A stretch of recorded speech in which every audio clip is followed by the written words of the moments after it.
Já vendi sua casa, sogra. Você vai para o asilo na segunda-feira. Essas foram as palavras que minha nora Vanessa disse na minha sala, na casa que eu construí tijolo por tijolo com meu falecido marido. Palavras que gelaram meu sangue e me fizeram questionar se eu realmente conhecia a família pela qual havia sacrificado tanto. Se você quer ouvir mais histórias como essa, se inscreva no canal e aproveite. Já me conte de onde você está ouvindo essa história nos comentários. Meu nome é Marta, tenho 67 anos, e aquela tarde de quinta-feira começou como qualquer outra. Eu estava regando minhas violetas na varanda quando ouvi o portão ranger. Era Diego, meu único filho, acompanhado de Vanessa, sua esposa de 10 anos. Algo no jeito como caminhavam, ele cabisbaixo, ela determinada, me fez sentir um aperto no peito. Mãe, precisamos conversar, Diego disse sem me olhar nos olhos, aquele mesmo tom que usava quando era adolescente e havia feito algo errado. Entramos na sala de estar, aquela sala onde eu havia comemorado aniversários, natais, onde embalei Diego quando bebê, onde segurei a mão do meu marido Antônio nos últimos dias, antes que o câncer o levasse há 3 anos. Vanessa sentou-se no sofá como se fosse dona do lugar, cruzando as pernas e ajeitando a bolsa cara no colo. Diego ficou de pé, inquieto, evitando o meu olhar. Dona Marta. Vanessa começou com aquele tom falsamente gentil que eu conhecia bem. Nós tivemos uma conversa muito séria com Diego e chegamos a uma decisão sobre sua situação. Minha situação? Perguntei confusa, pousando o regador na mesinha de centro. Que situação? Bem, a senhora está com 67 anos, morando sozinha nesta casa enorme. É perigoso. E se cair? E se passar mal à noite e não houver ninguém para ajudar? Ela falava como se estivesse preocupada, mas seus olhos eram frios, calculistas. Vanessa, eu estou perfeitamente bem. Faço minhas caminhadas, cuido da casa, tenho minhas amigas da igreja. Não é só isso, sogra. Ela me interrompeu, abrindo a bolsa e tirando uma pasta de documentos. Esta casa é muito grande para uma pessoa só. Os custos de manutenção são altos e, francamente, é um desperdício de recursos valiosos. Senti meu coração acelerar. Recursos valiosos? Vanessa, esta é minha casa. Vivo aqui há 40 anos. Vivia. Ela corrigiu com um sorriso que não chegou aos olhos. Diego e eu encontramos um lugar maravilhoso para a senhora. O Residencial Primavera Dourada. É um lar para idosos muito bem avaliado, com enfermeiros, atividades, outras pessoas da sua idade. Um asilo? Minha voz saiu trêmula. Olhei para Diego, esperando que ele dissesse alguma coisa, que defendesse sua mãe. Mas ele apenas olhava para o chão, os punhos cerrados, o maxilar tenso. Prefiro chamar de residencial assistido. Vanessa continuou como se estivesse discutindo o clima. E temos boas notícias.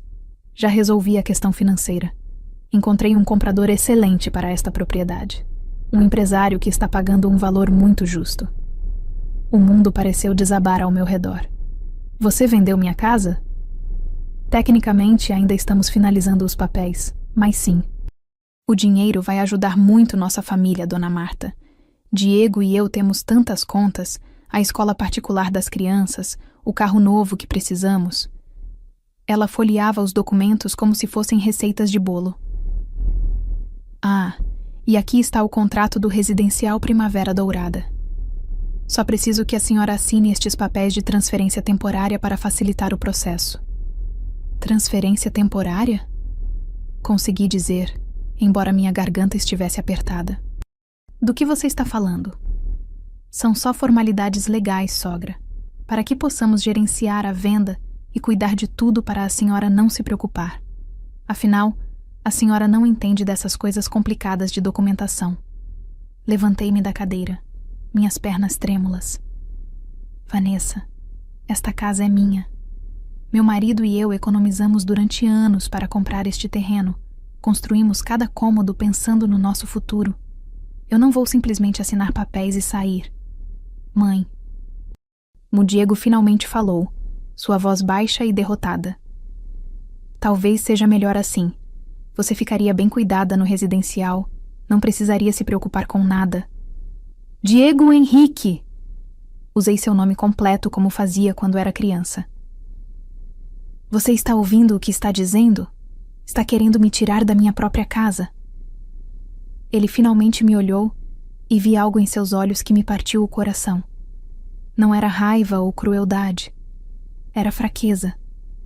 Meu filho não estava fazendo isso por maldade. Estava fazendo porque não tinha coragem de confrontar a esposa. Olha, Dona Marta. Vanessa se levantou, guardando os papéis na bolsa com um suspiro impaciente. Não precisa ser dramática. A senhora tem até segunda-feira para arrumar suas coisas. Traga apenas roupas pessoais e alguns objetos sentimentais pequenos. Os móveis e tudo mais ficam. Já estão incluídos na venda. Vocês não podem fazer isso. Sussurrei, as lágrimas começando a descer. Esta é minha casa. Na verdade, podemos, Vanessa respondeu friamente. Diego é seu filho e tem procuração. Os documentos já estão sendo processados. Segunda-feira, 9 da manhã, estaremos aqui para levá-la ao residencial. Eles se dirigiram para a porta. Diego parou por um momento, como se fosse dizer algo, mas Vanessa segurou seu braço e o puxou para fora. Ouvi o carro deles ligando e partindo, deixando para trás apenas o silêncio pesado da traição. Sentei-me novamente, olhando ao redor da minha sala, as fotografias na parede, meu casamento, o nascimento de Diego, as férias em família. Cada objeto tinha uma história, cada canto guardava uma memória. E agora me diziam que eu tinha 48 horas para deixar tudo para trás. Será que eles realmente acreditavam que eu não reagiria? Passei a noite de quinta-feira em claro, sentada na cama que dividi com Antônio por 37 anos, olhando para o teto e tentando processar o que havia acontecido. Como chegamos a esse ponto? Como a menininha que segurei nos braços no hospital, que ensinei a andar, que consolei em cada tristeza, se transformou em um homem tão fraco que permitiria isso. Na manhã de sexta-feira, mal havia tomado meu café quando ouvi o portão novamente. Meu estômago se revirou. Eram eles outra vez, mas dessa vez Vanessa trazia uma postura ainda mais determinada e uma prancheta nas mãos. Bom dia, sogra! Ela entrou sem esperar convite, Diego atrás dela carregando caixas de papelão vazias. Vim ajudar a organizar suas coisas. Quanto mais cedo começarmos, melhor. Vanessa, eu não assinei nada. Não concordei com nada disso, disse, tentando manter a voz firme apesar do tremor que sentia por dentro. Ah, sobre isso. Ela colocou a prancheta sobre a mesa da sala e começou a folhear papéis. Conversei com nosso advogado ontem à noite. Diego tem procuração desde que o senhor Antônio ficou doente, lembra? Tecnicamente, ele pode tomar decisões sobre a propriedade familiar se considerar que é para o seu bem. Olhei para Diego com uma mistura de descrença e dor. Seu pai te deu essa procuração para cuidar das contas médicas dele, para ajudar se ele não pudesse mais assinar documentos, não para me tirar da minha casa. Diego finalmente me olhou e por um breve momento vi culpa em seus olhos. Mãe, Mas Vanessa o interrompeu rapidamente. Diego está fazendo o melhor para todos, Dona Marta. A senhora vai ver que no residencial ficará muito mais confortável. Agora, vamos começar pelo seu quarto? Ela já subia as escadas sem esperar resposta. Diego me lançou um olhar rápido antes de segui-la. Subi as escadas com o coração pesado. No meu quarto, Vanessa já havia aberto o guarda-roupa e começava a separar as roupas. A senhora pode levar umas 10 mudas de roupa. Nada muito extravagante. O residencial fornece uniformes para as atividades em grupo. Uniformes? Repeti, sentindo-me cada vez mais como uma prisioneira sendo processada. É para facilitar a lavanderia coletiva. Ela respondeu sem me olhar, já dobrando minhas blusas e colocando algumas em uma caixa. Ah, e joias. A senhora tem aquele colar de pérolas que o senhor Antônio deu, não é? Acho melhor deixar aqui. No residencial, essas coisas costumam desaparecer. Aquele colar foi presente do meu marido no nosso 30º aniversário de casamento. Minha voz falhou. Eu não vou deixá-lo. Vanessa parou e me olhou com aquele sorriso frio. Sogra, seja razoável. São apenas coisas materiais. Além disso, precisamos inventariar tudo para o comprador. Ele está pagando pela casa mobiliada e com os pertences.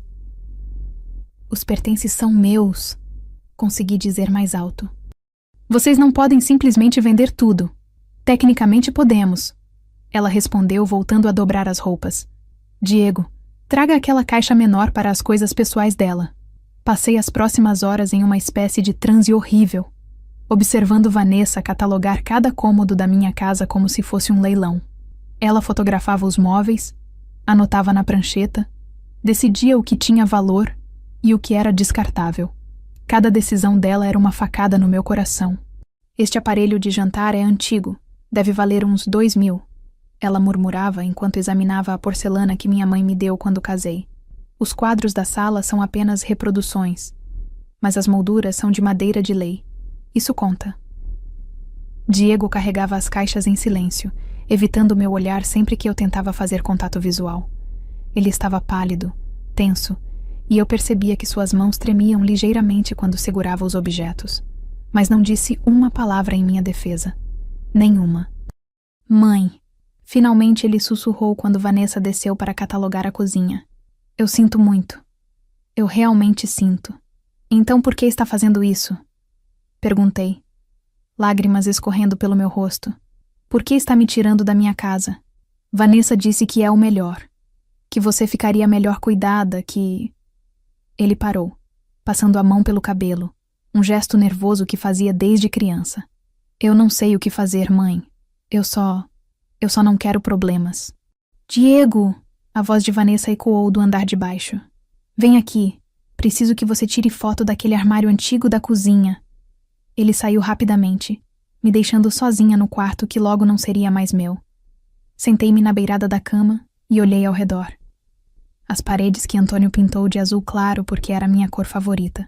A cômoda onde guardava as cartas de amor que ele me escreveu quando namorávamos. A fotografia emoldurada de nós três, eu, Antônio e Diego ainda bebê, no dia que nos mudamos para esta casa.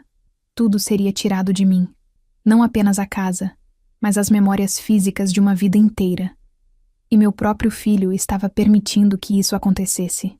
Ao final da tarde, quando finalmente foram embora, Vanessa deixou instruções claras. Segunda-feira, 9h em ponto. Tenha apenas 2 malas prontas. O motorista do residencial estará aqui para buscá-la. Quando a porta se fechou atrás deles, deslizei até o chão da sala e chorei como não chorava desde o funeral de Antônio. Chorei pela casa que estava perdendo, pelo filho que não reconhecia mais, pela vida que estava sendo arrancada de mim sem que eu pudesse fazer nada. Mas no fundo da minha dor, algo começava a despertar. Uma fagulha de raiva, de indignação. Eles achavam que eu simplesmente aceitaria? Que eu iria embora calada, agradecida até? Vanessa e Diego estavam muito enganados. Sábado amanheceu nublado, como se o próprio céu compartilhasse da minha tristeza. Passei a manhã tentando decidir o que colocar nas 2 malas que me foram permitidas. Como você resume uma vida inteira em 2 malas?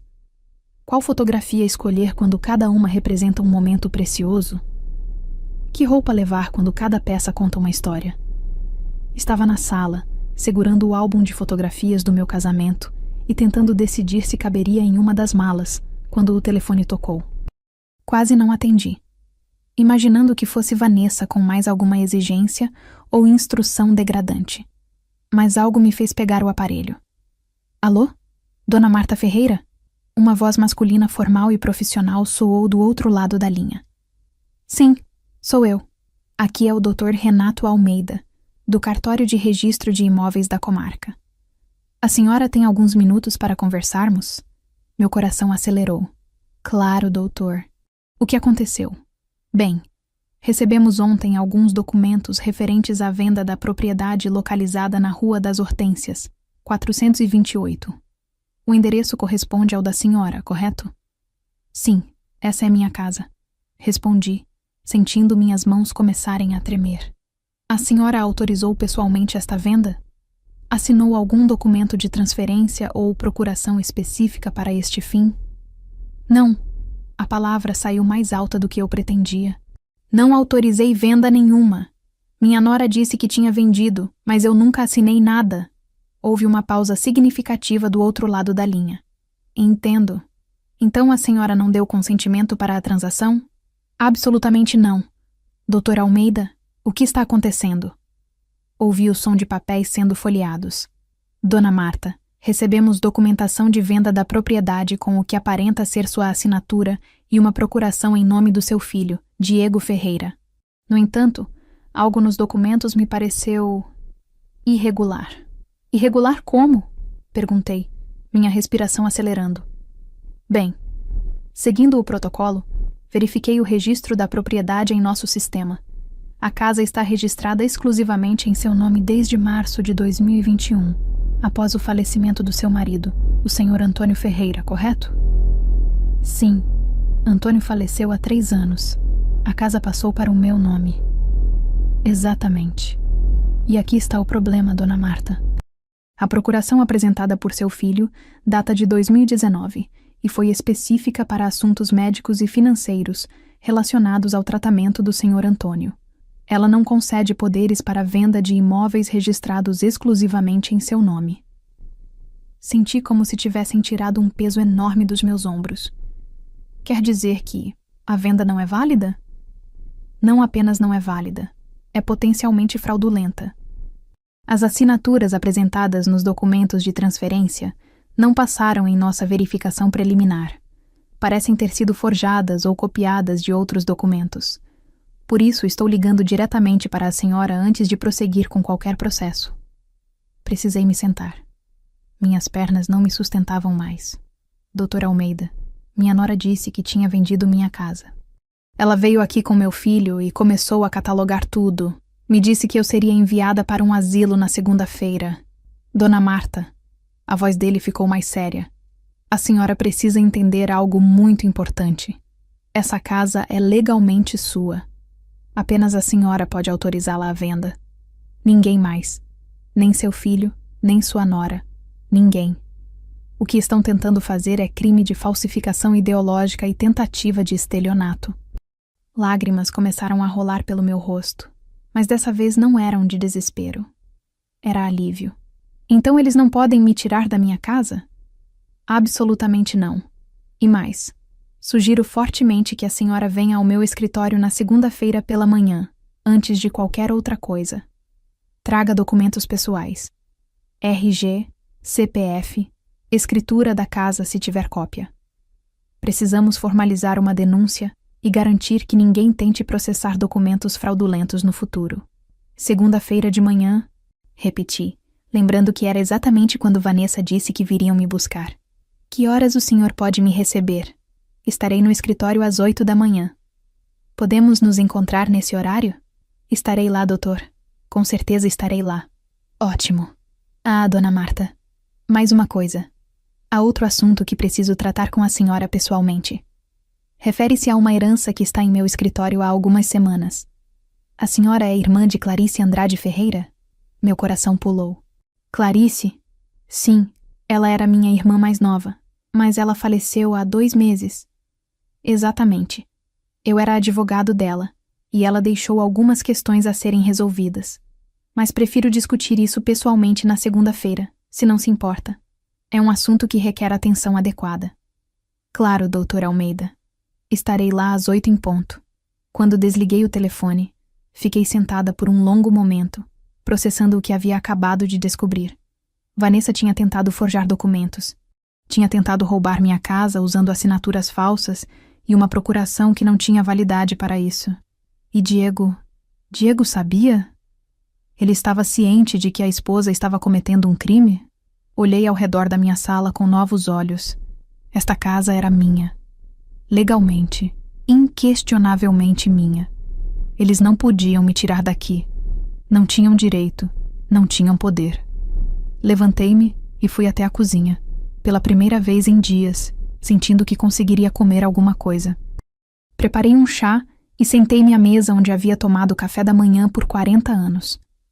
A mesma mesa onde ensinei Diego a escrever, onde Antônio e eu planejávamos nosso futuro, onde celebrávamos cada pequena vitória da vida. O telefone tocou novamente. Era um número que eu reconheci. A casa de Diego. Deixei tocar até cair na caixa postal. Não estava pronta para falar com ele ainda. Não até segunda-feira. Não até saber exatamente que tipo de jogo Vanessa estava jogando e quanto meu filho sabia sobre isso. Mas uma coisa era certa. Vanessa havia subestimado gravemente a mulher que tentava destruir. Ela achava que eu era apenas uma viúva indefesa, fácil de manipular e descartar. Não fazia ideia de que cada ano de vida que eu tinha me havia ensinado a ser forte, a sobreviver, a lutar. Segunda-feira seria um dia muito diferente do que ela estava esperando. Domingo passou em uma névoa estranha. Eu alternava entre momentos de alívio absoluto e ondas de raiva que me faziam tremer. Cada vez que olhava para as caixas que Vanessa havia começado a embalar, sentia uma mistura de indignação e tristeza. Como eles haviam achado que eu simplesmente aceitaria ser descartada, passei a tarde organizando meus documentos: RG, CPF, certidão de casamento, a escritura da casa que Antônio guardava em uma pasta especial no escritório. Quando peguei a escritura e vi nossos 2 nomes impressos no papel de 1984, senti lágrimas nos olhos. Havíamos sido tão jovens, tão cheios de sonhos. E agora, alguém tentava roubar tudo aquilo de mim. Segunda-feira amanheceu com um céu limpo e ensolarado. Acordei às 6 da manhã. Tomei banho e vesti minha melhor roupa. Um conjunto azul marinho que usava para ocasiões importantes. Prendi o cabelo em um coque elegante e coloquei o colar de pérolas de Antônio. Se ia enfrentar esta situação, faria com dignidade. Às 7h30, peguei minha bolsa com todos os documentos e saí de casa. Deixei um bilhete na mesa da sala caso alguém aparecesse. Saí para resolver assuntos pessoais. Volto em breve. Curto e direto. Eles não mereciam mais explicações. O escritório do Dr. Almeida ficava no centro da cidade, em um prédio comercial antigo, mas bem conservado. Cheguei com 15 minutos de antecedência e fui recebida por uma secretária gentil que me ofereceu café e água. Às 8 em ponto, o Dr. Almeida abriu a porta de sua sala. Era um homem de seus 50 anos, cabelos grisalhos, óculos de armação discreta e um sorriso profissional, mas genuinamente simpático. Dona Marta, por favor, entre. É um prazer conhecê-la pessoalmente, embora lamente as circunstâncias. Seu escritório era acolhedor, com estantes repletas de livros jurídicos e uma grande mesa de madeira coberta de documentos organizados em pastas. Ele me indicou uma poltrona confortável e sentou-se do outro lado da mesa. Primeiramente, vamos tratar da questão mais urgente. Ele começou abrindo uma pasta grossa. Estes são os documentos que recebemos na sexta-feira, supostamente autorizando a venda da sua propriedade. Ele virou os papéis para que eu pudesse ver. Havia várias folhas com timbres oficiais, números de protocolo, e lá, em uma delas, o que parecia ser minha assinatura. Essa não é minha assinatura, disse imediatamente, meu dedo tremendo ao apontar para o papel. Eu sei, Dr. Almeida respondeu calmamente. É uma cópia escaneada de sua assinatura, provavelmente retirada de outro documento e colada digitalmente neste. Um perito grafotécnico identificaria isso em segundos. Além disso, a procuração apresentada por seu filho não tem validade para vendas de propriedade. Ele abriu outra pasta. Investigando mais a fundo, descobri que a pessoa que entrou em contato com nosso cartório foi uma certa Vanessa Cristina Almeida Ferreira, identificando-se como sua nora. Ela apresentou esses documentos e disse que a senhora estava com problemas de saúde e que a família estava cuidando de tudo. Problemas de saúde? Repeti, sentindo a raiva subir. Eu estou perfeitamente bem. Exatamente o que suspeitei quando vi a irregularidade dos documentos. Por isso entrei em contato direto com a senhora. Ele fechou a pasta e me olhou seriamente. Dona Marta, preciso ser franco. O que sua nora tentou fazer é crime. Falsificação ideológica, tentativa de estelionato. São crimes graves que podem resultar em prisão. Senti um misto de satisfação e tristeza. E meu filho? Diego estava envolvido? Segundo os documentos, ele assinou algumas autorizações. Mas sem ver essas assinaturas pessoalmente, não posso dizer se são autênticas ou também foram forjadas. Ele fez uma pausa. A senhora quer processar? Antes que eu pudesse responder, ele ergueu a mão. Não precisa decidir agora. Primeiro, vamos proteger sua propriedade. Vou registrar uma notificação formal no cartório, impedindo qualquer transação relacionada ao seu imóvel, sem sua presença física e assinatura reconhecida por 3 testemunhas. Isso garante que ninguém pode fazer nada sem você. Obrigada, doutor. Consegui dizer, minha voz embargada. Agora, ele abriu uma terceira pasta, esta com um lacre ainda intacto. Vamos ao outro assunto. Sua irmã, Clarice Andrade Ferreira. Meu coração apertou. Clarice e eu tínhamos nos afastado nos últimos anos. Ela morava em outro estado, seguira carreira como empresária, casou-se e divorciou-se 2 vezes. Nossas vidas tomaram rumos tão diferentes que mal conversávamos. Apenas telefonemas rápidos em aniversários e datas especiais. Clarice faleceu há 2 meses de complicações cardíacas. Dr. Almeida continuou suavemente. Ela me procurou 3 meses antes de falecer para organizar seus documentos, pois sabia que estava doente. E deixou um testamento muito específico. Ele abriu o envelope lacrado e retirou vários documentos. Dona Marta, sua irmã deixou para a senhora a totalidade de seus bens. Uma conta bancária com 3 milhões e dares em investimentos, um apartamento em São Paulo avaliado em 9,2 milhão e algumas joias de família. O mundo parou. 3 milhões? 3 milhões de reais, ele confirmou. Clarice escreveu uma carta explicando sua decisão. Posso ler para a senhora? Assenti, incapaz de falar. Ele pegou uma folha de papel fino, escrita à mão com a letra elegante de Clarice. Minha querida Marta, ele leu. Se você está ouvindo isso, significa que já parti. Sei que nos afastamos com os anos, mas nunca deixei de te admirar. Você foi a irmã forte que criou seu filho com amor, que cuidou do seu marido até o fim, que sempre colocou a família em primeiro lugar. Eu tive dinheiro, mas nunca tive o que você tem. Amor verdadeiro, propósito, dignidade.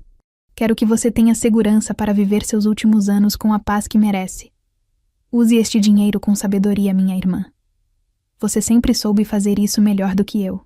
As lágrimas escorriam livremente pelo meu rosto agora. Clarice havia me deixado uma fortuna. No exato momento em que minha nora tentava me roubar, minha irmã me dava liberdade financeira completa. Vanessa não sabe disso. Murmurei. Ninguém sabe além de mim e agora você. Dr. Almeida confirmou. E sugiro que mantenhamos assim por enquanto. Olhei para ele. E pela primeira vez em dias, senti algo parecido com poder. Vanessa havia tentado me transformar em uma vítima indefesa. Mas eu não era indefesa. Não mais. Saí do escritório do Dr. Almeida às 10 da manhã com uma sensação completamente diferente da que tinha ao entrar. Eu não era mais a vítima indefesa que Vanessa pensava ter destruído. Tinha documentos comprovando a fraude. Tinha uma herança que me dava independência financeira completa. E mais importante, tinha um plano. Dona Marta, Dr. Almeida havia dito antes de eu sair. Sugiro que não revele nada ainda. Mantenha a aparência de que está vulnerável, que acredita que realmente será enviada ao asilo. Isso nos dá tempo para reunir todas as provas necessárias. O senhor quer que eu finja? Perguntei. Exatamente. Vanessa cometeu crimes graves. Precisamos documentar cada passo, cada pressão, cada mentira. Quanto mais ela agir achando que está vencendo, mais evidências teremos. Ele me entregou um pequeno gravador digital. Use isso. Grave todas as conversas com ela. No Brasil, você pode gravar conversas das quais participa sem avisar a outra parte. Será prova legal. Voltei para casa às 10h30. O carro de Diego e Vanessa já estava estacionado na frente. Meu coração acelerou, mas respirei fundo e coloquei minha máscara de vulnerabilidade. Guardei o gravador no bolso do casaco, já ligado. Quando entrei, Vanessa estava na sala com um homem de meia idade que eu nunca tinha visto. Diego estava sentado no sofá, parecendo desconfortável. Ah, sogra, finalmente chegou, Vanessa disse com aquele tom falsamente alegre. Este é o Sr. Maurício, diretor do Residencial Primavera Dourada. Ele veio conhecê-la e explicar como funcionam as coisas lá. Bom dia, Dona Marta. O homem estendeu a mão, sorrindo profissionalmente. É um prazer. Sua nora me contou sobre sua situação e vim pessoalmente garantir que a senhora receberá o melhor cuidado. Apertei sua mão, fingindo fraqueza. Olá. Onde a senhora estava? Vanessa perguntou, seus olhos me examinando com desconfiança. Tentamos ligar várias vezes. Fui à igreja. Menti suavemente. Precisava conversar com o padre sobre tudo isso. Vi o alívio no rosto dela. Ah, claro. Bem, o Sr. Maurício está aqui para responder suas dúvidas. Sentei-me e ouvi enquanto ele descrevia o residencial, os quartos compartilhados, as refeições em horários fixos, as atividades em grupo, as regras de convivência. Cada palavra era uma facada, mas eu mantive meu rosto neutro, assentindo ocasionalmente. E visitas? Perguntei com voz fraca. Meu filho poderá me visitar? Claro! Ele respondeu entusiasticamente. Temos horário de visitas aos domingos, das 14 horas às 17 horas. 3 horas por semana. Era o que meu filho teria de mim se isso realmente acontecesse. Perfeito. Não é, sogra? Vanessa praticamente irradiava satisfação. A senhora verá que é muito melhor do que ficar sozinha nesta casa grande. Sobre a casa, o Sr. Maurício disse. Sua nora mencionou que será vendida para cobrir os custos do residencial? Exatamente. Vanessa respondeu antes que eu pudesse falar. Já temos comprador, inclusive. Tudo está sendo organizado. Olhei para Diego, que finalmente levantou os olhos para me encontrar. Vi culpa ali e algo mais. Dúvida. Ele estava começando a questionar o que estava acontecendo, mas ainda não tinha coragem de verbalizar. Depois que o Sr. Maurício saiu, Vanessa ficou para ajudar a terminar de arrumar minhas coisas. Enquanto ela retirava fotografias das paredes, catalogando o que tinha valor, ativei discretamente o gravador no meu bolso. Sabe, sogra, ela disse casualmente enquanto embrulhava um porta-retratos de prata. Acho que isso vai ser bom para todo mundo. A senhora não terá mais preocupações, e nós finalmente teremos recursos para viver decentemente. Recursos? Repeti suavemente. A venda desta casa vai nos dar quase 800 mil. Finalmente poderemos quitar nossas dívidas, trocar de carro, talvez fazer aquela viagem que sempre quisemos. Ela nem tentava mais esconder suas intenções. Diego trabalha tanto e ganha tão pouco. Merecemos uma vida melhor. E a casa é minha, murmurei, testando sua reação. Era sua. Ela corrigiu friamente, virando-se para me encarar. Agora pertence à família. Diego tem direito sobre tudo isso também, sabe? Ele é seu filho único. E eu, como esposa dele, obviamente tenho interesse no patrimônio familiar. Cada palavra estava sendo gravada perfeitamente. Aliás, ela continuou, guardando mais objetos em caixas. Você nunca contribuiu muito para este patrimônio mesmo, não é? Foi tudo o Antônio. Você só ficou em casa, cuidando de criança. Não é como se tivesse construído isso. Mordi a língua para não responder. Doutora Almeida tinha razão. Quanto mais ela falasse achando que havia vencido, mais provas eu teria. Diego apareceu na porta do quarto. Vanessa, acho que já chega por hoje. Ainda não terminamos. Ela retrucou. Eu disse que chega. Sua voz tinha uma firmeza que eu não ouvia há anos. Vanessa o encarou surpresa, mas pegou sua bolsa. Tudo bem. De qualquer forma, amanhã é o grande dia. Ela se virou para mim com um sorriso venenoso. Esteja pronta às 9, sogra. Pontualmente. Quando saíram, desliguei o gravador e me sentei na cama. Tinha tudo. A confissão dela sobre o dinheiro, sobre me considerar inútil, sobre seus planos com a venda fraudulenta. Amanhã seria realmente o grande dia, mas não do jeito que Vanessa estava esperando.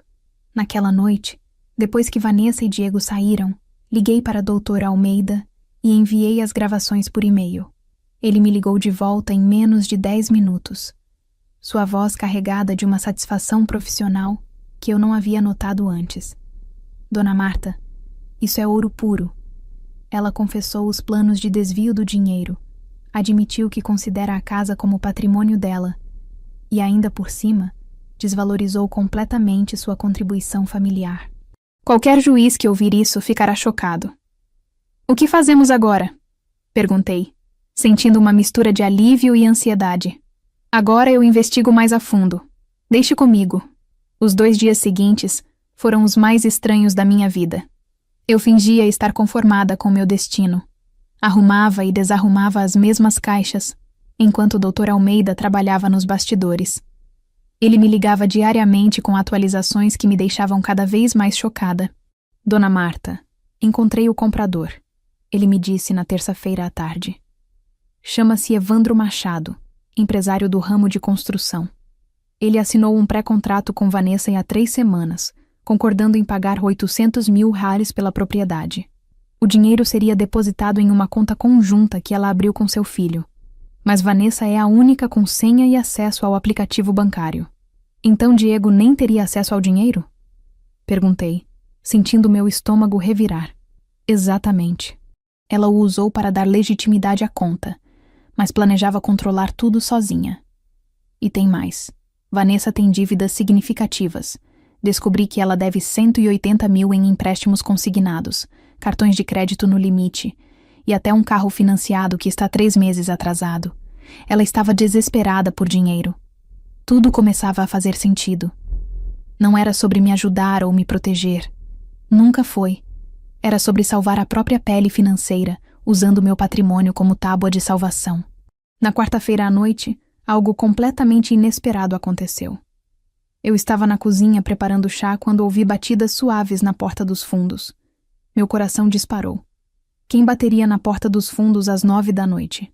Aproximei-me com cuidado e olhei pela cortina. Era Diego, sozinho, com o rosto iluminado apenas pela luz do poste da rua. Ele parecia devastado. Abri a porta. Diego? Mãe, eu... Posso entrar? Por favor? Sua voz estava quebrada. E mesmo na penumbra, pude ver que ele havia chorado. Deixei-o entrar e o guiei até a mesa da cozinha. Servi o chá que acabara de preparar e sentei-me em frente a ele, esperando. Diego segurou a xícara com as 2 mãos, como se precisasse do calor para se reconfortar. Vanessa não sabe que estou aqui. Ele começou, sua voz mal passando de um sussurro. Eu disse que tinha trabalho atrasado no escritório. Por que veio, filho? Ele levantou os olhos para mim e vi dor ali. Uma dor profunda e antiga. Porque eu descobri coisas, mãe. Coisas que não fazem sentido. Coisas que me deixam com medo. Que tipo de coisas? Dívidas. Muitas dívidas. Ele passou a mão pelo cabelo. Aquele gesto nervoso que eu conhecia tão bem. Comecei a desconfiar há algumas semanas quando cartas de cobrança chegaram em casa. Vanessa sempre as escondia rapidamente. Mas uma vez peguei uma antes dela. Era de um banco que eu nem sabia que ela tinha conta. Continuei em silêncio, deixando-o falar. Então comecei a investigar. Entrei nas contas bancárias, nos e-mails dela. Ele parou, envergonhado. Eu sei que foi errado invadir a privacidade dela. Mas, mãe, ela deve quase 200 mil. Em empréstimos que fez sozinha, em cartões que abriu sem eu saber, em compras que nunca me contou. Diego. E tem mais, ele continuou, as palavras saindo mais rápido agora, como se precisasse vomitar toda a verdade de uma vez. Encontrei e-mails entre ela e um empresário sobre a venda desta casa. Eles estavam negociando há mais de 1 mês, mãe. Antes mesmo de te contar qualquer coisa, ela já estava vendendo sua casa. Coloquei minha mão sobre a dele. Por que você não me contou antes? Porque eu tinha medo. Ele admitiu, lágrimas começando a descer por seu rosto. Medo de que se eu a confrontasse ela me deixaria. Medo de que eu ficasse sozinho. Medo de admitir que casei com alguém que é capaz disso. Pela primeira vez em dias, senti compaixão genuína por meu filho. Ele não era o vilão desta história. Era outra vítima, presa em uma teia de manipulação e medo. Diego, você não precisa ter medo. Não de ficar sozinho, não de recomeçar. Mas os meninos, mãe, meus filhos, se eu me separar dela, seus filhos precisam de um pai que seja forte, que saiba diferenciar certo de errado. Não de um pai que se omite diante da injustiça por medo. Ele assentiu lentamente, secando as lágrimas com as costas da mão. Eu não quero que você vá para aquele asilo. Eu nunca quis. Mas toda vez que tentava dizer algo, Vanessa me convencia de que era o melhor, de que você ficaria bem cuidada, de que não tínhamos escolha. Sempre temos escolha, filho. Diego ficou comigo por quase 1 hora, desabafando sobre anos de manipulação financeira e emocional. Quando finalmente se levantou para ir embora, ele me abraçou forte. O primeiro abraço real em anos. Mãe, na segunda-feira, quando ela vier te buscar, você vai mesmo? Sorri, mas não respondi diretamente. Confie em mim, Diego. Apenas confie em mim. Depois que ele saiu, liguei imediatamente para a doutora Almeida, mesmo sendo quase meia-noite. Contei sobre a visita de Diego, sobre as dívidas, sobre tudo. Perfeito, ele disse. Isso confirma o que descobrimos.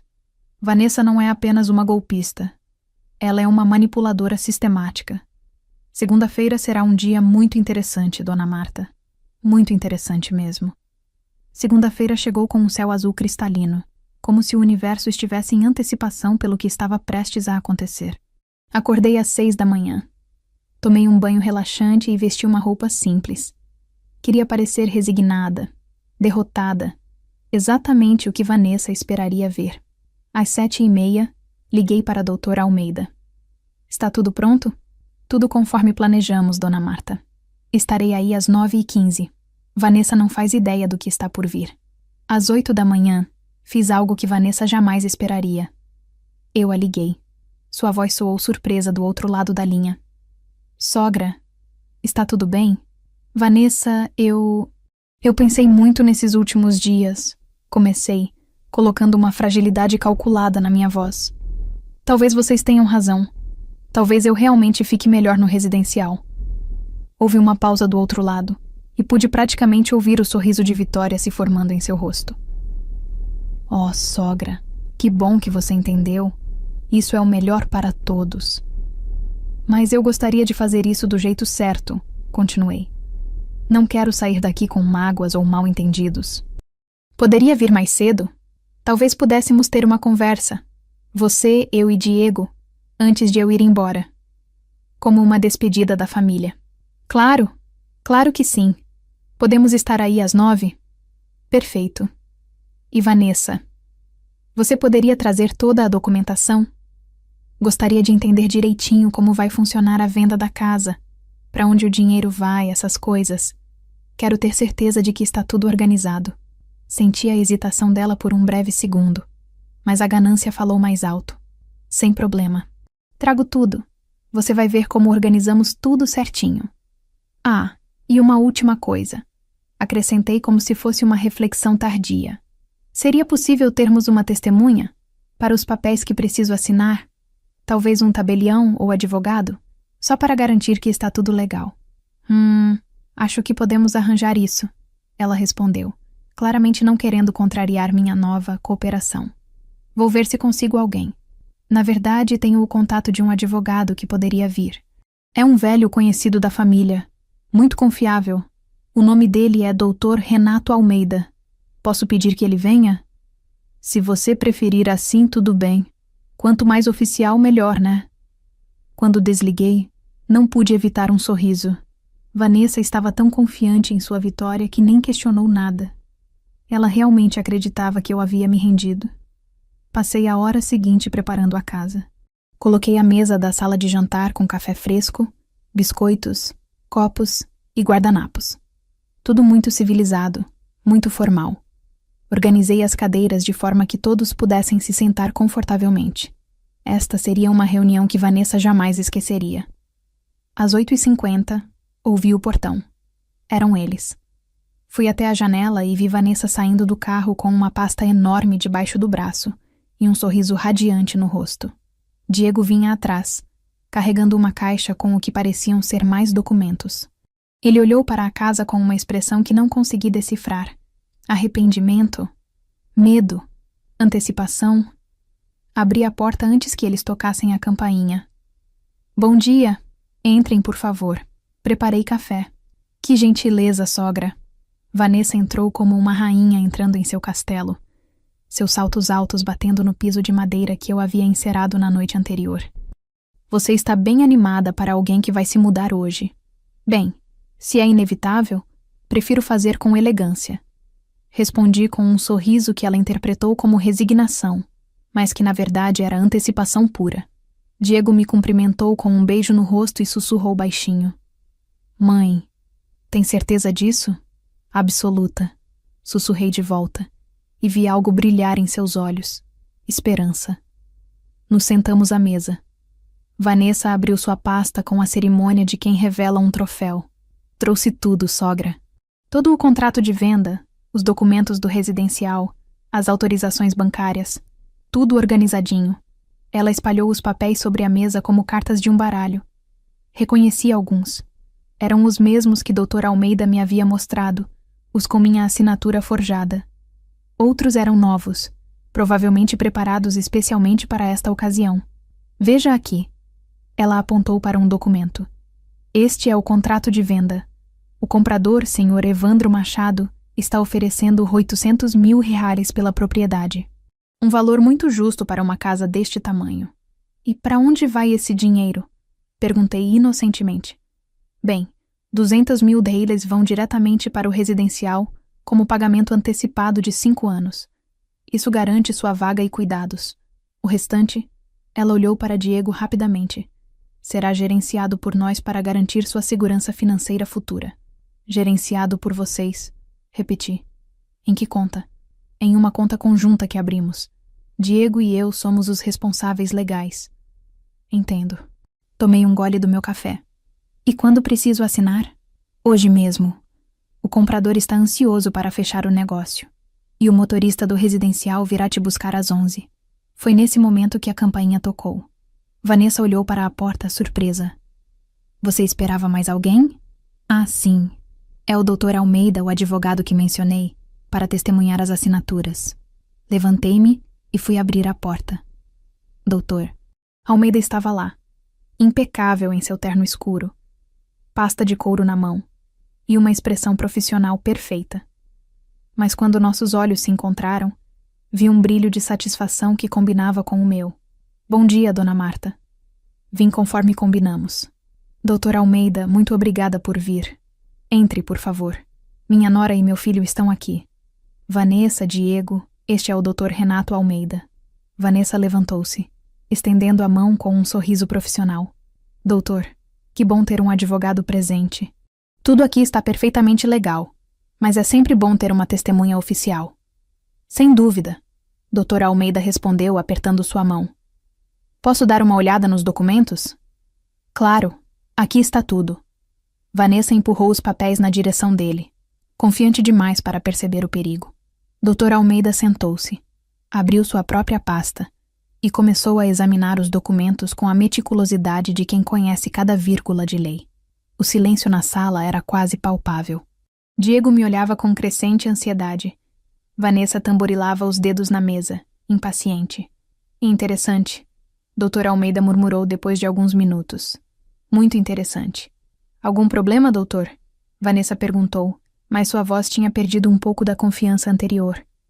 Ele levantou os olhos lentamente, e o sorriso profissional havia desaparecido completamente. No lugar, havia uma expressão de fria seriedade. Na verdade, senhora Vanessa, temos vários problemas. O silêncio que seguiu as palavras de Dr. Almeida era pesado, quase tangível. Vanessa piscou várias vezes, como se não tivesse entendido direito o que ele havia dito. Problemas? Que tipo de problemas, doutor? Tudo está em ordem, garanto.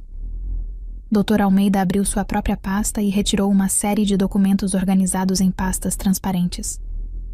Deixe-me esclarecer algumas coisas, senhora Vanessa. Primeiramente, eu não sou apenas uma testemunha neutral. Eu sou o advogado da dona Marta Ferreira. Ele fez uma pausa deliberada, deixando a informação se instalar, e represento os interesses dela nesta situação. Vi a cor drenar do rosto de Vanessa. Seus olhos se arregalaram, e ela olhou rapidamente para mim, depois para Diego, depois de volta para a doutora Almeida. O quê? Mas você... eu pensei... Pensei que era apenas um tabelião conveniente para testemunhar sua fraude. Dr. Almeida completou com uma frieza profissional impressionante. Não, senhora. Sou advogado registrado na OAB há 28 anos, especializado em direito imobiliário e sucessões. Fraude? Vanessa tentou rir, mas o som saiu estrangulado. Doutor, acho que há um mal-entendido. Estamos apenas cuidando da minha sogra, organizando sua mudança para um lugar onde ela ficará melhor assistida. Usando documentos falsificados? Ele interrompeu, levantando uma das folhas.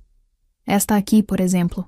Supostamente traz a assinatura da Dona Marta autorizando a venda da propriedade. Mas um exame grafotécnico básico revela que é uma cópia digital colada de outro documento. Veja aqui. Ele apontou para detalhes na assinatura. A resolução é diferente do resto do papel. Foi escaneada e inserida digitalmente. Eu não sei do que está falando, Vanessa gaguejou, mas suas mãos tremiam visivelmente agora. E tem mais. Dr. Almeida continuou implacavelmente. A procuração que vocês apresentaram no cartório de registro de imóveis é de 2019, específica para assuntos médicos e financeiros, relacionados ao tratamento do falecido Sr. Antônio Ferreira. Ela não concede, em nenhuma cláusula, poderes para venda de propriedades registradas exclusivamente no nome da Dona Marta. Diego havia se levantado da cadeira, seu rosto uma máscara de choque e confusão. Vanessa, do que ele está falando? Você me disse que a procuração cobria tudo. Diego, deixe-me explicar. Ela começou, mas Dr. Almeida a interrompeu novamente. Há mais, Sr. Diego. Muito mais. Ele abriu outra pasta. Esta conta bancária conjunta que sua esposa abriu em nome de vocês dois? Investigamos. Apenas ela tem acesso ao aplicativo bancário. Apenas ela tem a senha. Você foi incluído apenas para dar aparência de legitimidade, mas não teria acesso ao dinheiro da venda. Isso não é verdade!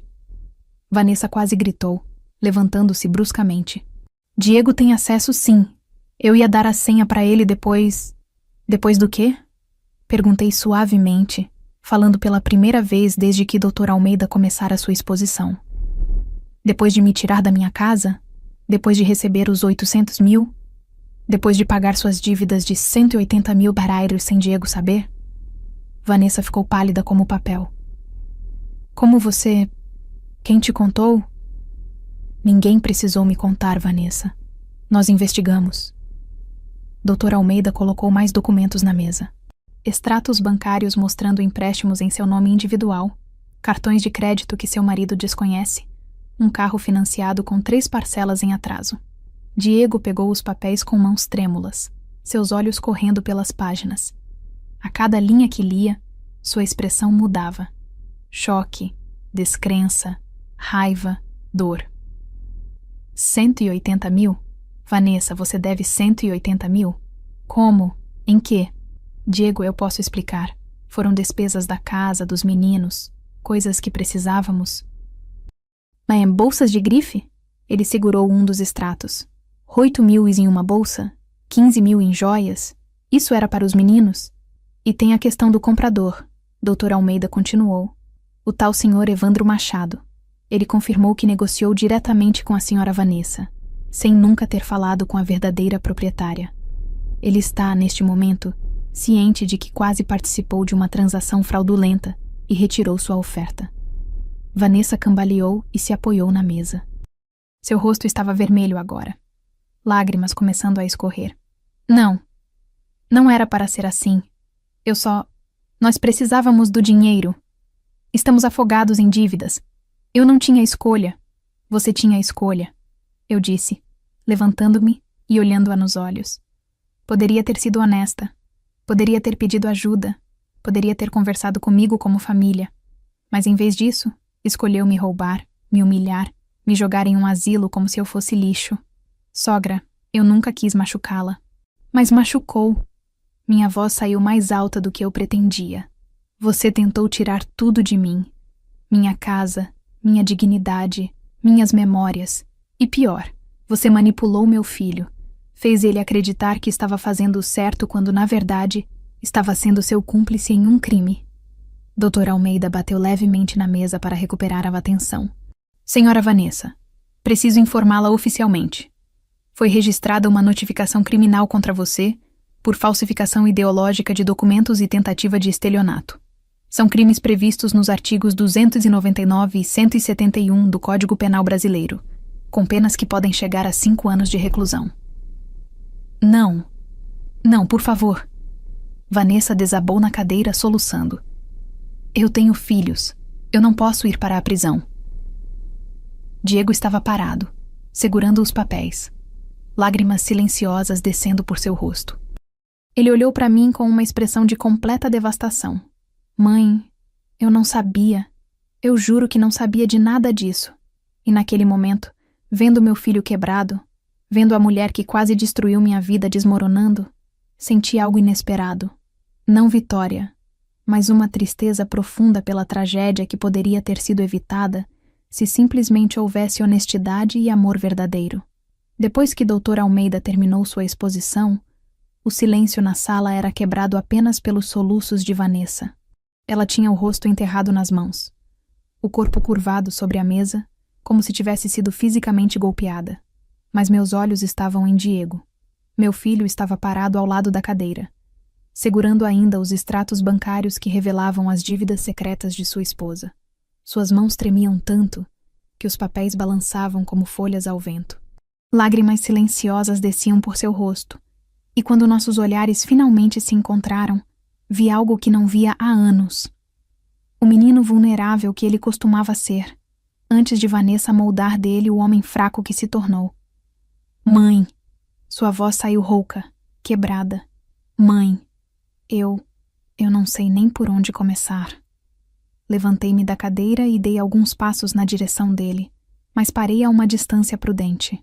Ainda havia tanta dor entre nós que precisava ser processada, tanta traição que precisava ser confrontada. Então comece pela verdade, Diego, disse suavemente. Só a verdade. Ele deixou os papéis caírem sobre a mesa e passou as mãos pelo rosto, tentando se recompor. Eu fui um covarde, o mais completo e patético covarde que um filho pode ser. Sua voz estava carregada de autodepreciação. Quando Vanessa veio com a ideia de vender sua casa, eu sabia que estava errado.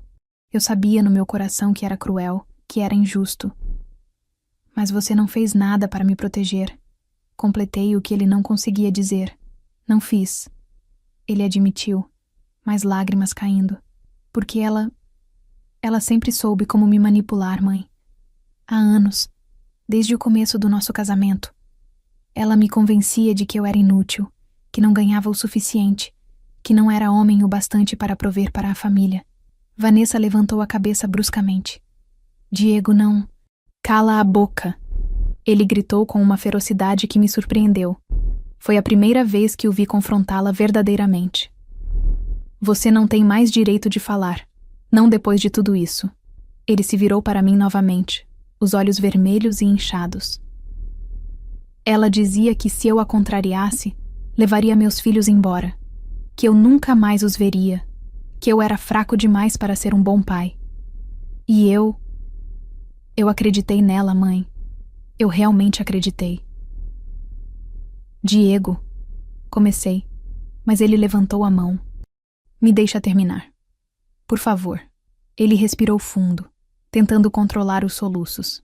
Quando ela sugeriu te colocar no asilo, disse que era a única saída para nossos problemas financeiros, que você ficaria melhor cuidada, que seria bom para todos.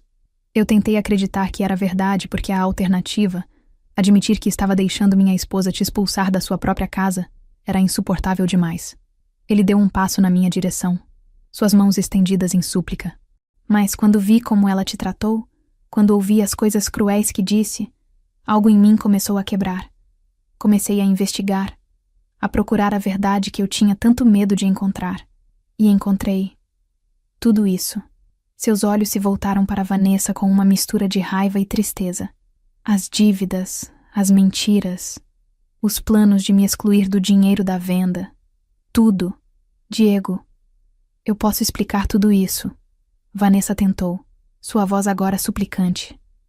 Eu só queria nos dar uma vida melhor. Roubando minha mãe? Ele praticamente cuspiu as palavras. Falsificando documentos?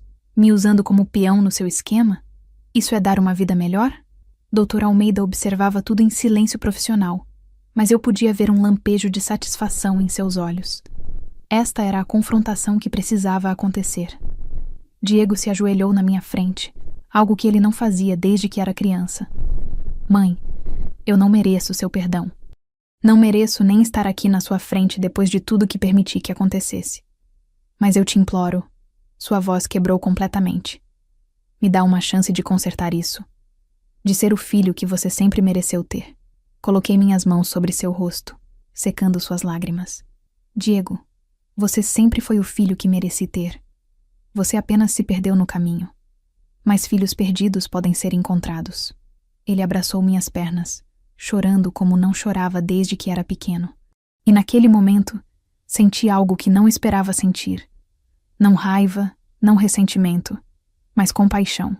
Meu filho havia sido vítima também, manipulado e usado por alguém em quem confiava.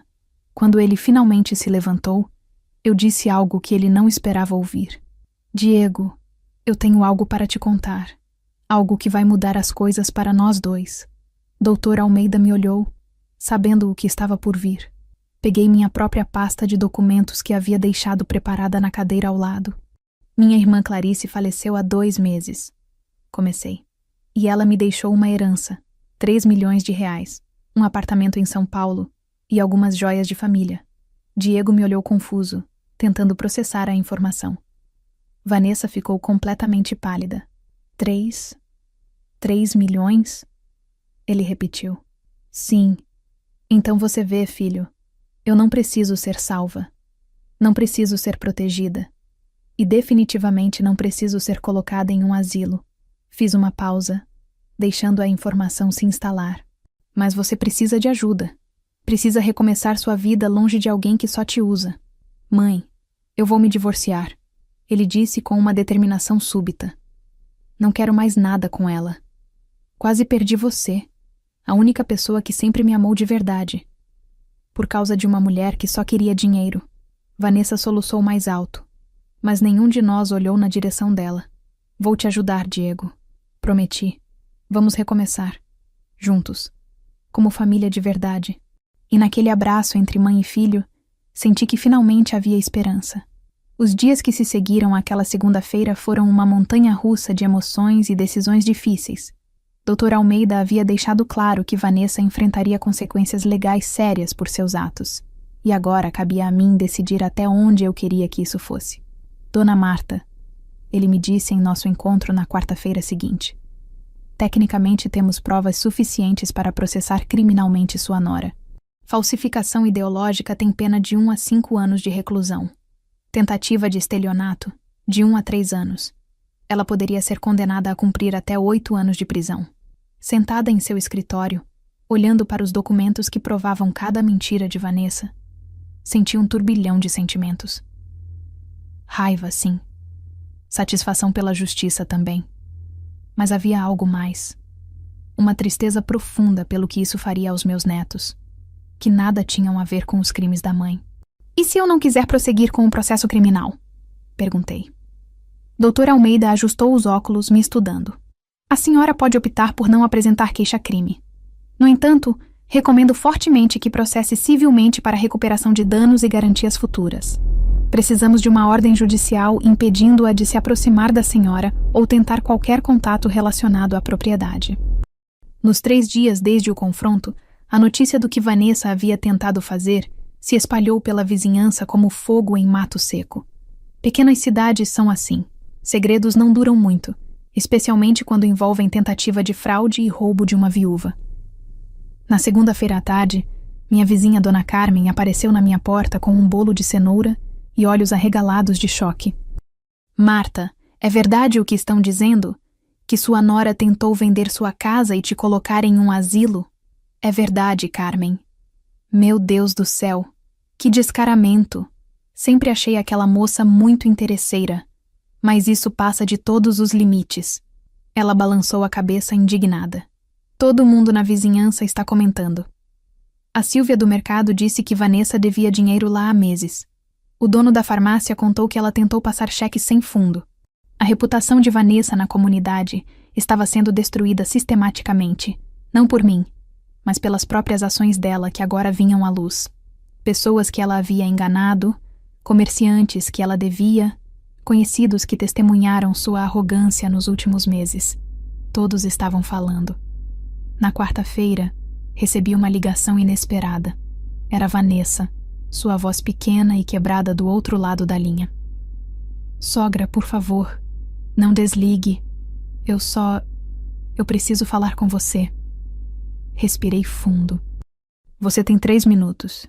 Eu sei que não tenho direito de pedir nada, mas Diego está se divorciando de mim. Estou prestes a perder tudo. Minha família, minha casa, meus filhos. Ela soluçou. Eu sei que fiz coisas terríveis. Mas, por favor, não me mande para a prisão. Meus filhos, eles precisam da mãe deles. Era uma situação impossível. Parte de mim queria que ela pagasse integralmente por tentar me destruir. Mas outra parte, a parte que ainda era avó, pensava em Miguel e Sofia, crianças inocentes que já sofreriam o suficiente com o divórcio dos pais. Vanessa, disse calmamente, você tentou me roubar, falsificou documentos, manipulou meu filho, quase me tirou da minha casa e da minha dignidade. Eu sei e me odeio por isso, mas eu não vou te mandar para a prisão. Continuei, ouvindo sua respiração acelerar com esperança. Não pelos seus filhos, mas pelos meus netos. Eles não merecem crescer sem a mãe, por pior que ela seja. Obrigada, sogra, obrigada. Não terminei, interrompi friamente. Você vai devolver cada centavo que desviou de Diego. Cada dívida que fez em nome dele, você pagará. Vai assinar os papéis do divórcio sem contestar nada. Vai concordar com a custódia compartilhada, permitindo que Diego tenha os meninos nos finais de semana comigo. Eu concordo. Com tudo. E nunca mais. Você me ouve, Vanessa? Nunca mais vai tentar se aproximar de mim, da minha propriedade, ou manipular meu filho. Se violar qualquer uma dessas condições, eu processo criminalmente e não terei piedade. Entendeu? Sim, entendi perfeitamente. Quando desliguei, Dr. Almeida, que havia testemunhado a ligação em viva voz, assentiu aprovador. Foi sábia, Dona Marta. Às vezes a melhor vingança não é a prisão, mas garantir que a pessoa nunca mais possa te ferir. Assinamos um termo de compromisso formal naquela tarde. Vanessa se comprometeu, sob risco de processo criminal, a devolver 95 mil que havia desviado de contas conjuntas com Diego, a pagar suas próprias dívidas sem envolver o nome dele, e a manter distância de mim e de minha propriedade. Na sexta-feira, uma semana após aquela segunda-feira transformadora, sentei-me na minha varanda com uma xícara de chá e olhei para o jardim que Antônio havia plantado décadas atrás. As flores continuavam florescendo, as árvores ainda davam sombra. A vida seguia em frente. Vanessa enfrentaria suas consequências, não na prisão, mas na perda de sua família, de sua reputação e na obrigação de reconstruir sua vida do zero.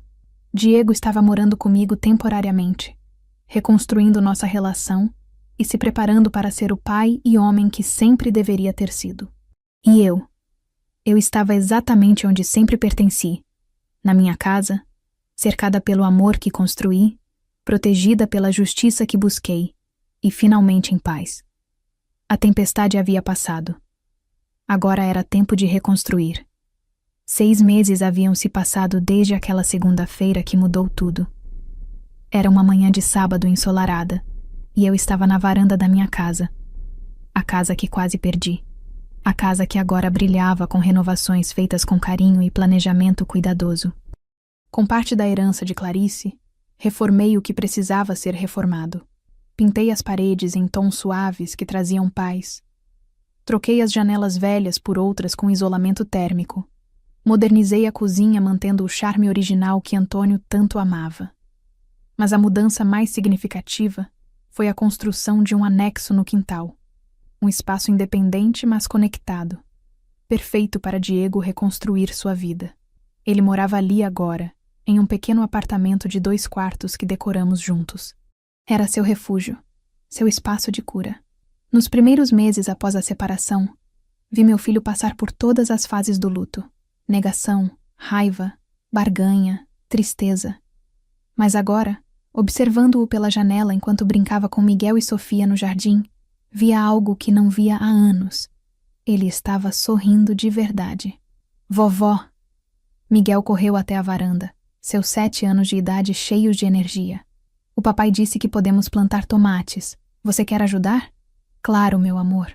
Deixa só eu pegar minhas luvas de jardinagem. Os netos passavam todos os finais de semana conosco agora, parte do acordo de custódia que Diego havia conseguido. Vanessa ainda os via durante a semana, mas os meninos tinham encontrado estabilidade e amor aqui, nesta casa que quase havia sido tirada de todos nós.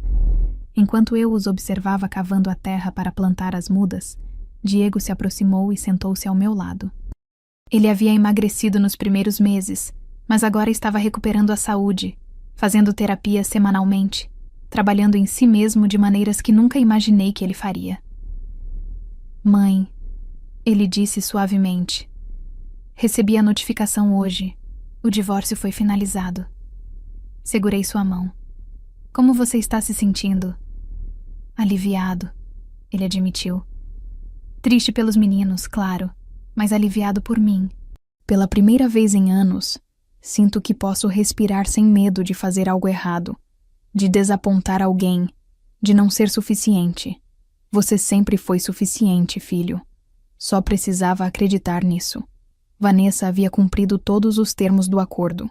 Devolveu o dinheiro desviado, pagou suas dívidas sem envolver o nome de Diego e manteve distância respeitosa de mim e da propriedade. Soube por conhecidos que ela havia voltado a morar com os pais. Estava trabalhando como recepcionista e tentando reconstruir sua vida. Parte de mim ainda sentia raiva pelo que ela quase fez, mas outra parte esperava genuinamente que ela encontrasse paz e se tornasse uma mãe melhor para meus netos. Mas o que mais me orgulhava nos últimos meses não era a reforma da casa ou a reconciliação com Diego. Era o projeto que havia iniciado com parte da herança de Clarice. Usando 500 mil berles da herança, criei o Instituto Clarice Andrade, uma organização sem fins lucrativos dedicada a ajudar idosos em situação de vulnerabilidade, especialmente aqueles que haviam sido abandonados por suas famílias ou que corriam risco de serem institucionalizados contra sua vontade. Minha irmã me deu liberdade, expliquei para o conselho diretor na primeira reunião. Agora eu quero dar liberdade a outros que estão na situação em que quase me encontrei. O Instituto oferecia assistência jurídica gratuita para idosos que enfrentavam situações de abuso financeiro ou tentativas de tutela indevida. Também financiávamos pequenas reformas em casas de idosos de baixa renda, para que pudessem continuar vivendo com dignidade em seus próprios lares. Em 6 meses, já havíamos ajudado 23 pessoas, 23 vidas que não seriam tiradas de suas casas, 23 dignidades preservadas. Vovó Marta. Sofia apareceu segurando uma minhoca com orgulho. Olha o que encontramos. O papai disse que minhocas são boas para o jardim. São mesmo, minha princesa. Coloca ela de volta na terra com cuidado. Doutor Almeida, que se tornara não apenas meu advogado, mas também um amigo próximo, visitava-me mensalmente para atualizar sobre os casos do Instituto. Dona Marta, ele me disse na última visita, a senhora não imagina o impacto que está tendo. Já recebi 3 ligações de outros municípios perguntando se poderíamos expandir o projeto para lá. Talvez no ano que vem, respondi com um sorriso. Por enquanto, quero fazer bem feito aqui antes de crescer demais. Naquele sábado à tarde, quando os meninos finalmente se cansaram de brincar no jardim, nos reunimos todos na sala para assistir a um filme. Miguel de um lado, Sofia do outro, Diego sentado no sofá que havia sido de seu pai, e eu na minha poltrona favorita, aquela que Vanessa havia tentado catalogar como item de venda. Olhei ao redor da sala, para as fotografias nas paredes que quase foram tiradas de mim, para os móveis que carregavam memórias de décadas, para o jardim lá fora onde Antônio plantara cada árvore pensando em nosso futuro. Mas, principalmente, olhei para as pessoas. Meu filho, reconstruindo sua vida com coragem. Meus netos crescendo em um ambiente de amor verdadeiro. E eu, uma mulher de 67 anos, que quase foi descartada, mas que encontrou força para lutar. Mãe, Diego me chamou durante uma cena mais calma do filme. Obrigado, por tudo, por não ter desistido de mim quando eu desisti de você, por me dar uma segunda chance de ser o filho que você merece. Você sempre foi esse filho, Diego, só precisava se encontrar. Quando a noite caiu e as crianças dormiram no quarto de hóspedes, sentei-me sozinha na varanda com uma xícara de chá, olhando para as estrelas. Pensei em Antônio, imaginando se ele estava orgulhoso de como defendi o que construímos juntos. Pensei em Clarice, agradecendo silenciosamente pela herança que me deu não apenas segurança financeira, mas a capacidade de ajudar outros. E pensei em mim mesma. Na Marta que quase foi enviada para um asilo contra sua vontade, e na Marta que agora era livre, forte e finalmente em paz. Eles haviam achado que eu não reagiria, mas eu reagi. E no processo, não apenas salvei minha casa, salvei minha dignidade, minha família, e encontrei um propósito que me faria viver os próximos anos com significado e amor. A tempestade havia passado. E o que restou foi mais bonito do que eu jamais poderia ter imaginado.